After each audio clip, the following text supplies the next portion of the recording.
everyone. Welcome to Stock Talk and Technical Analysis for the SPX S&P 500 Index for September 20th.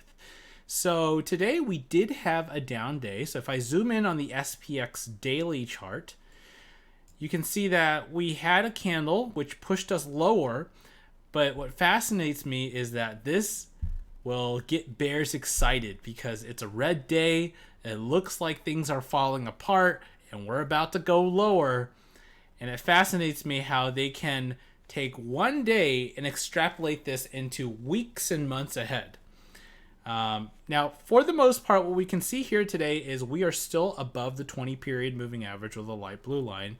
And we still held above the low of the FOMC day, which is at 2978.57. Both of which so far is a positive development. Okay, but now let me just say that downside potential in the short term has increased, but by no means can we extrapolate this move towards much more bigger moves and a shift of the primary trend from bullish to bearish. Well, why is that?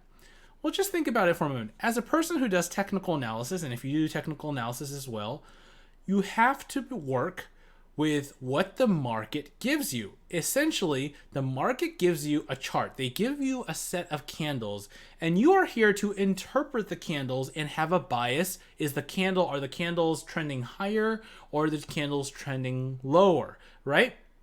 And hence, you would be viewing dips, should we get them next week, that would be Monday, Tuesday, Wednesday, right?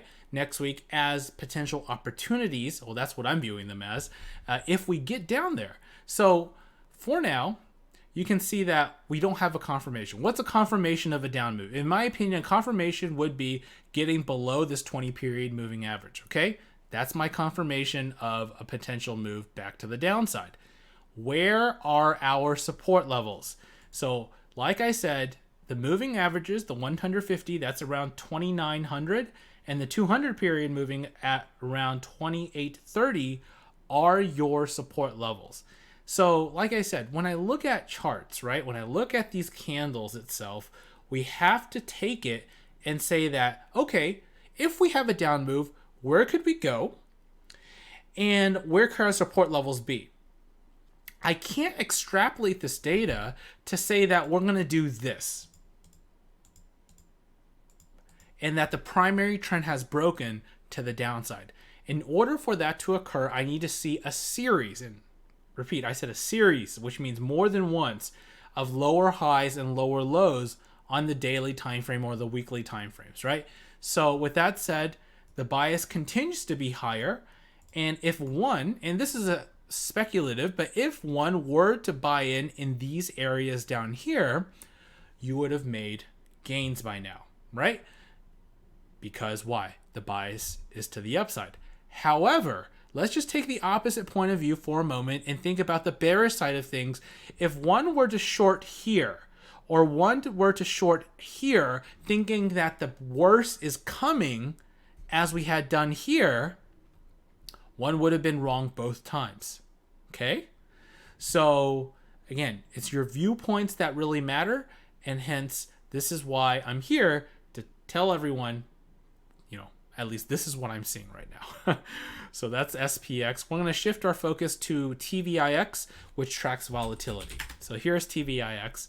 We're going to zoom in on the past few candles. So this is daily candles for volatility. So we know that as volatility goes down, markets tend to go up.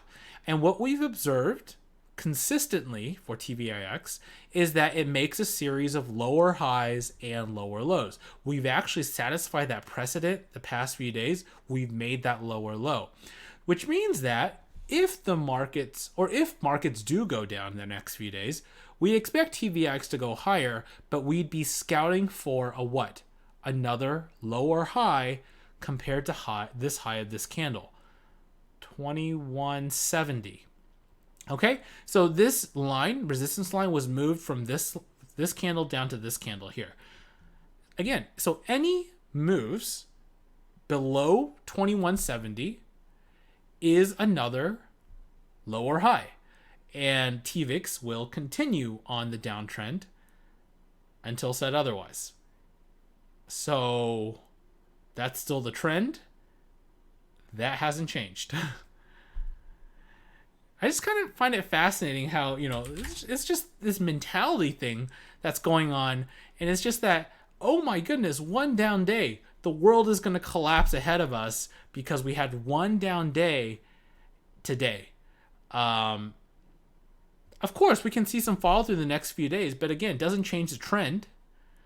And it can't change the charts until I see way more data points.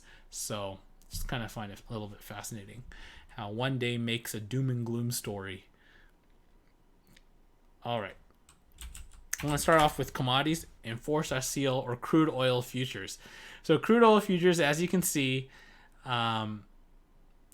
did gap up on this move, right? And it broke out of this long consolidation pattern and this triangle pattern down here. So again, this is what it essentially did is you can see when it gapped up, it went above all of your moving averages, right? And that's pretty important because crude oil has had trouble in the past of getting above there, and now it's above there. So it looks good. Where's your resistance level? You do have a short-term resistance around 62.90, but it's not very well defined here. So just got to take that. But this is a good move by crude. With natural gas, we talked about natural gas was on a parabolic move to the upside, but with a parabolic move, we need it to go as fast to the upside as possible. And what's been happening and noticeable in the past few days is that this pattern has broken down. And with the parabolic move, you all know what it can do, right? What it essentially does is it establishes very little support areas in such that when we do make a down move for natural gas, it can be significant as the way we moved higher. So be careful because natural gas bulls, in my opinion, are in a little bit of trouble given the breakdown of this parabolic move. So your support levels all the way down here around 2.13. You also have a support level around here about 2.235, but that's a lot of room to the downside if this trend continues. And right now the trend has reversed back to the downside. Until natural gas can get above 2.663, this is unlikely to push higher in the short term. All right. And finally, this is /GC daily on the gold futures chart. You can see gold popped up today, but ultimately I'm still looking for the 1438 to 1440 level to hold as support. And that can take weeks to get there, but I'm more interested in gold down there than up here. Sure, it can move back and forth up here, but personally, it's just not where I'm interested for gold.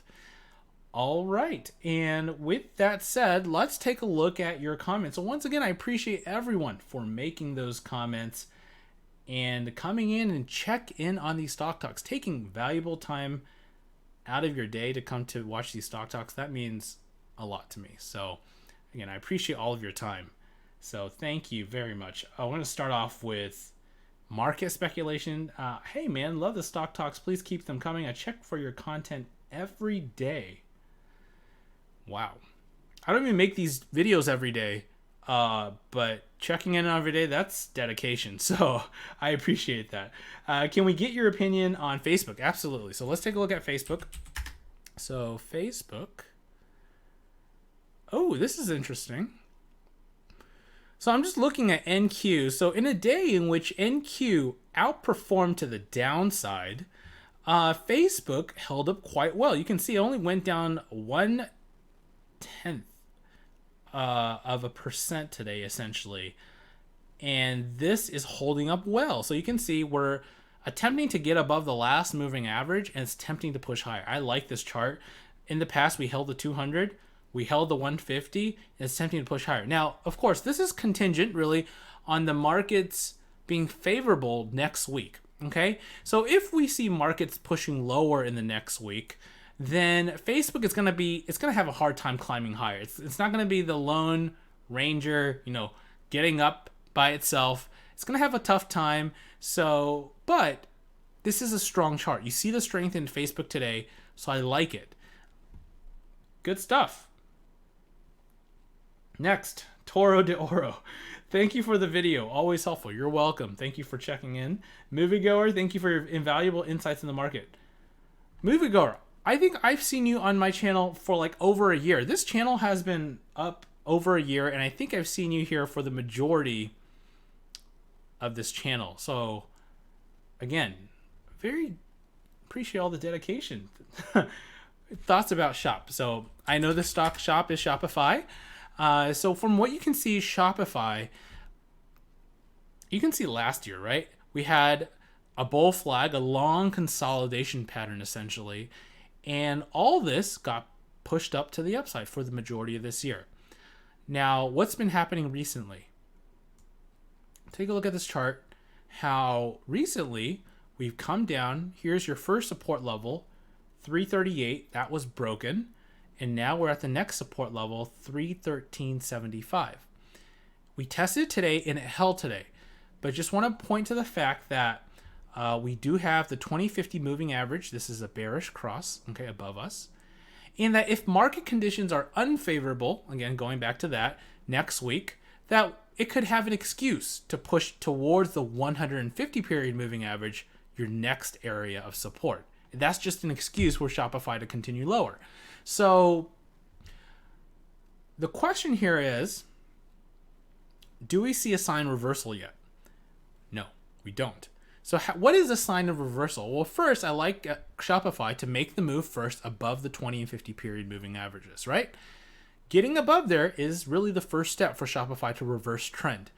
Until then, while we are at support, these support levels can break without a trend change. So that, just be careful here. Thank you for your comment. And then Giants, hey Kevin, another super video. The Dow is in overbought territory. Might head lower next week, especially with the Fed coming up to bat. Watch TTD hot play next week. Rico, world's greatest trader. Buy UWT tomorrow. Okay, so let's talk about UWT. So UWT is leveraged 3 times crude oil. So you just got to be careful. That's 3 times leveraged, and it's a commodity that points to a lot of risk, right? But in itself, we see a gap up, right, on UWT upon that news. And I think you were mentioning on this day. So I think if you were day trading in and out on UWT on that day, you're essentially riding the enthusiasm, right? So I think that could be a potential play because you're riding the enthusiasm as things are progressing higher. But just be careful because as we know, we got, as you can see, over the moving averages quite a bit. So we could have either consolidated or come down near the moving averages and we picked that direction.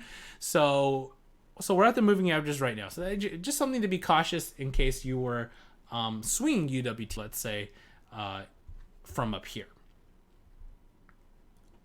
Okay, and that's it for this video. I hope everyone enjoy their weekend. Ooh, take a look at the Facebook group. So the Facebook is also in the description below the course link. The Facebook group, I put a snippet of my insights on broad markets. I think it was 2 days ago or yesterday, 2 days ago, I think. And just check that out if you have not. Sometimes I post these little insights or blurbs if you're not on the Discord chat, or if you're not a part of the member, I put these blurbs on Facebook just to kind of give you my insights. Okay, thank you everyone. Have a great weekend, and I will talk to everyone soon when more things develop.